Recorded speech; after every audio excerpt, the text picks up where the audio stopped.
guys. Today we are discussing about Stanley Miller experiment.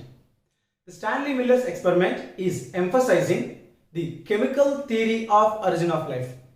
In the last video session, I have discussed about the 6 theories that are regarding origin of life. The first one is special creation theory. Next, cosmozoid theory, panspermia theory, abiogenesis theory, and lastly, most familiar theory, that is a chemical theory of origin of life. Who proposed the Oparin and Haldane? These two scientists are from Russia and England were proposed chemical theory of origin of life and make it most acceptable theory regarding the origin of life till today. But even though there is no proof, so many allegations had arisen. To convince most properly, the Stanley Miller's experiment supported the chemical evolution theory. But one should understand that the Stanley Miller's experiment has been done in the laboratory. Inside the laboratory, how these scientists are convinced entire the world about the chemical evolution. Generally, in the nature, according to the chemical evolution theory of life proposed by Oparin and Haldane, some chemicals are erased from simple or inorganic to compound inorganic to simple organic to compound organic. Those are proteins, carbohydrates, fat globules and self-replicating particles. All these are in the water, reacted together and form first living forms, the cyanobacteria. Means living forms are formed by chemical changes. So what kind of chemical changes are taken place in the early atmosphere under the UV radiation at high temperature in the presence of carbon dioxide, methane and the reducing atmosphere.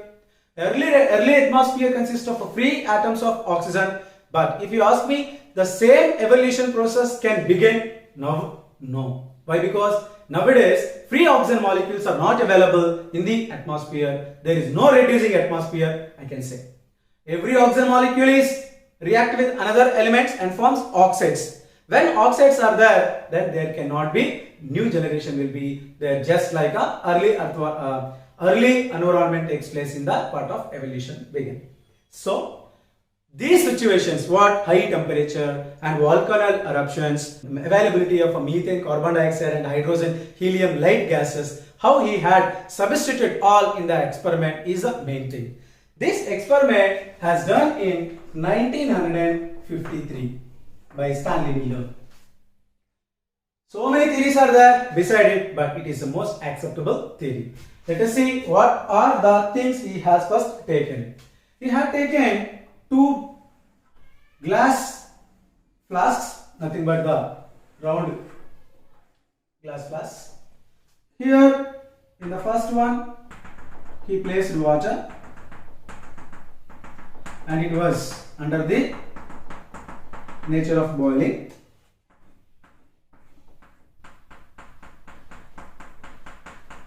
So this boiled water chamber is connected to the another chamber by glass tube. This diagram is also so important in the part of PUC board examinations. Clear? These are the 2 chambers.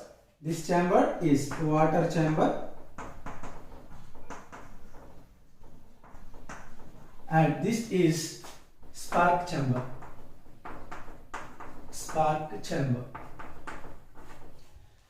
So this spark chamber is connected to by the electrodes, and here 70,000 millivolts power could be generated by the electrodes. That is a kind of a simulation nothing but imitation or substitution of electricity that was generally generated at the time of early earth.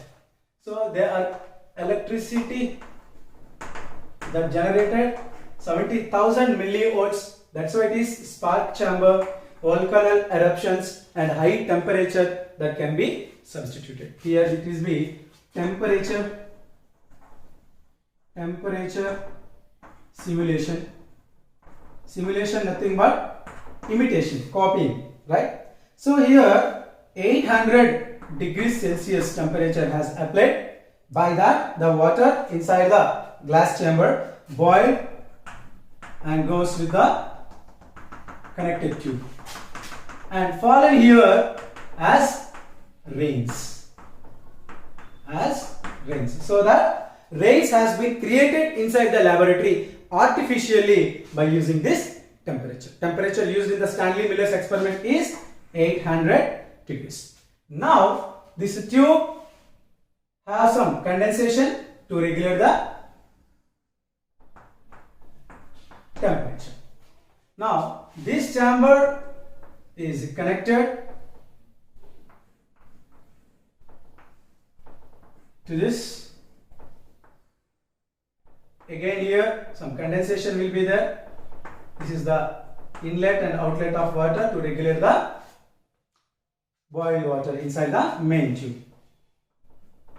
And this is also regulator to in and out of the substance present inside the tube. Now what exactly this Stanley Miller's equipment consists means, one is water chamber, this is also called temperature simulation, and this is a spark chamber. This is a simulation of, guys, one should understand that this is not a simulation. Simulation means what? Imitation. Simulation of electricity or rains. Because of this the sparks comes over there. Because of the sparks, some just like a thunder effect will be there due to the high voltage, then the water vapor becomes rain. And also to this chamber methane, hydrogen and ammonia like substances were introduced. So as these chemicals inside, what are the chemicals? Methane, hydrogen and ammonia. Sometimes hydrogen cyanide is also will be present, HCl in place of methane. Hydrogen cyanide.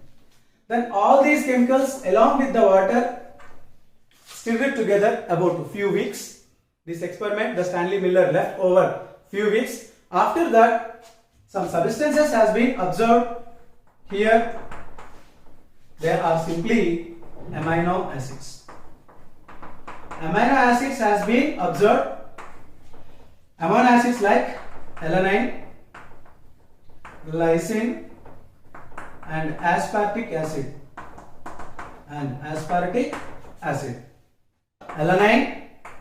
Glycine and aspartic acid like amino acids he observed.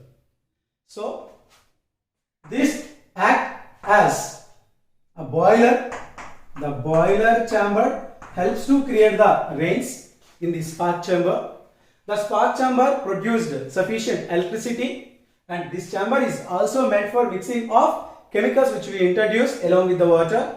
This experiment led alone to the next few weeks. Later he observed the amino acids. Here one should observe that amino acids were not introduced in the experiment anywhere. Some inorganic and organic simple chemicals are introduced. But what has been observed? Amino acids. So chemicals are evaluated. Simple inorganic and simple organic chemicals are evaluated into complex organic. Nothing but what? They are biomolecules, right? Amino acids are biomolecules. They could able to give the life. There is no doubt. So life can be produced. That's why they are called probionts. That's why they are also called protobionts. Protobionts means what? Ions. They can give the life. Whether they be macromolecules. These a group of amino acids become protein. Definitely. When amino acids are there, definitely a protein can be generated. When protein is there, then in the cytoplasm along with the other constituents of biomolecules, they can create the life. That is a hope. But Stanley Miller's experiment did not explain any kind of origin of life. They said chemicals can be evaluated. Chemicals can be upgraded from simple forms to complex forms. Complex forms to biomolecules forms. Once biomolecules are formed, definitely life could be created, not should be created. So that this experiment is failed to explain how life can be arisen. But this experiment is succeeded to explain about how the chemicals can be evaluated. That is why the Stanley Miller experiment supported, emphasized the chemical evolution theory, not any other 5 theory in the 6. According to the chemical evolution theory, chemicals are changing their forms and create a first life form. If the chemicals are having an ability to upgrade, definitely life comes. That's why it's the most acceptable theory. If you observe, other than chemical theory of origin of life, all the 4 there is no proof, only saying. By only hypothesis or theoretical explanations, no one can be convinced. This work has been done in the laboratory, and after this so many scientists has conducted a series of experiments on the same formula by changing the ingredients which introduced to the spark chamber. Then they got different amino acids. But here no matter about what type of amino acids are coming. Here the matter is about amino acids are not introducing, but we are getting amino acids in a particular area of the equipment. So without introducing amino acids, we are gaining amino acids means what kind of magic has happened? Simply evolution of chemicals are happened from simple forms to complex forms. So when simple forms of chemicals are changed to complex forms, definitely a complex organic materials could able to rise the life. That is why it is most convinced and familiar theory till today. Which one? Chemical theory of evolution. As the Stanley Miller's experiment is supporting the Oparin and Halden's theory, this is also called simulation experiment of chemical theory of origin of life. Chemical theory of origin of life. Right? Let us see the Stanley Miller's experiment limitations. According to this, when we can expect the origin of life and continuation of life.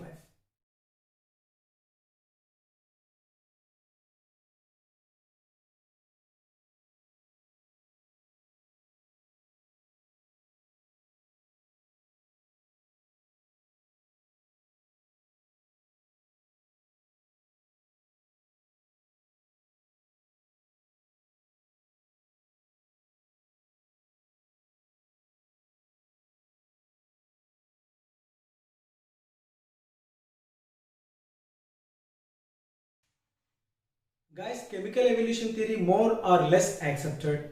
Stanley Miller's experiment has been proven, there is no doubt, with some entities. Let us recap them. The Stanley Miller's experiment is conducted in the year of 1953. In some books and journals, generally 1952 has been mentioned. They were started, but experiment has been completed and published in the 1953. Now, conducted by Stanley Miller. Stanley Miller is the main scientist who established the equipment structure and formula. Later, it was supervised by another scientist, Harold Urey. So that's why it is also called a Urey experiment. Miller and Urey experiment is also right word. Stanley Miller is one scientist and Howard Urey is another scientist. That's why it is Miller-Urey experiment. Together is also called Miller-Urey experiment. One is conductor, another one is observer. Next one. Location of this experiment. When does the first experiment as conducted? Means University of Chicago. Now, what are the established entities in this experiment? Means temperature, that is used at 800 degrees Celsius in the boiler chamber. Gases mixture along with the water. 3 gases has been used in the first experiment. In the next experiment, they were changed. So, methane in the 2 molecules and hydrogen 2 molecules and ammonia 1 molecule. So, the given ratio is 2:1 ratio is the methane and hydrogen and ammonia respectively. Next, lightning effect given by the electrode is about 70,000 millivolts. Then amino acids that are identified by PC. Generally amino acids they are identified are 3. They are alanine, glycine and aspartic acid, also called aspartate. But PC means what? Paper chromatography. Paper chromatography. By using paper chromatography, Miller observed 5 different types of amino acids. The first one is glycine. second one is alpha alanine, third one is beta alanine, and fourth one is aspartate or aspartic acid. Aspartic acid also considered as aspartate. Then final one is AABA, means alpha aminobutyric acid. Short form is AABA. These five, they are observed in the inference of paper chromatography. But generally in the experiment they observed only 3 amino acids. They are glycine, alanine and aspartic acid. Once the chemical ratio is replaced by any other chemical, amino acids are also changes. Later, the Stanley's students, so many after 1960s and 70s, they conducted by replacing them with other chemicals, and the amino acids gaining is also changed. Even though the experiment has been conducted about the origin of life, so many suspicions are there. According to the chemical evolution of theory, when does the life and earth has been origin? Let us see. Regarding this Stanley's Miller experiment, one important thing I am going to introduce in the conclusion part, that is, we have no clear idea about how the first self-replicating metabolic capsule of life arose. But this experiment is emphasizing just like methane, carbon dioxide and hydrogen combinations can produce the sugars, glycerol and fatty acids. These glycerol and fatty acids, according to the Oparin-Haldane theory, can produce microspheres. Microspheres. Sugar molecules and proteins can produce conservatives. So conservatives and microspheres together called protobionts. Protobionts. Very important thing. Protobionts is equal to conservatives and microspheres. Microspheres, conservatives together form protobionts. Protobionts plus self-replicating particle is equal to life. So methane, hydrogen cyanide and ammonia, water, these combinations produce purines and pyrimidines. Purines and pyrimidines that can produce RNA. The first genetic material is RNA. Now these protobionts and RNA gives first life. This is an idea. Probably it has been origin before 2000 million years back. Okay, not sure.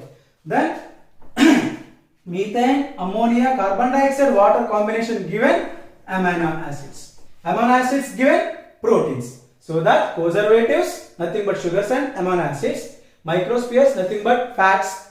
These fats and conservatives forms protobionts. Protobionts plus self-replicating particles, RNA. All these are giant, means big molecules. So non-cellular forms of life could have originated in 3 billion years ago by the precursor of life given by the giant molecules like RNA.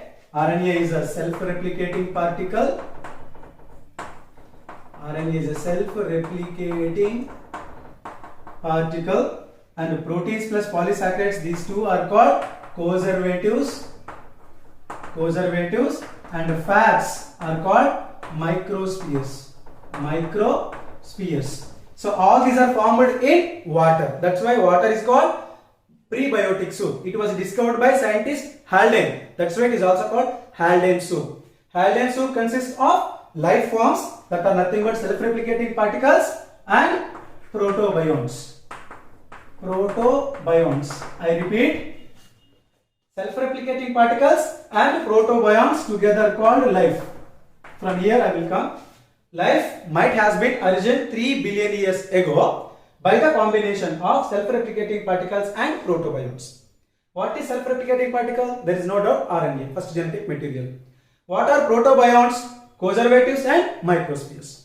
Conservatives means proteins and polysaccharides. Microspheres means fats, globules. These two are called protobionts. Protobionts along with the self-replicating particle, life. This is how the life might be origin in 3000 million years back or 3 billion years back is the conclusion. I hope you understand the postulates and emphasizing experiment of Stanley Miller's towards chemical theory of origin of life. Go through the textbook lines and attend assignment. Thank you.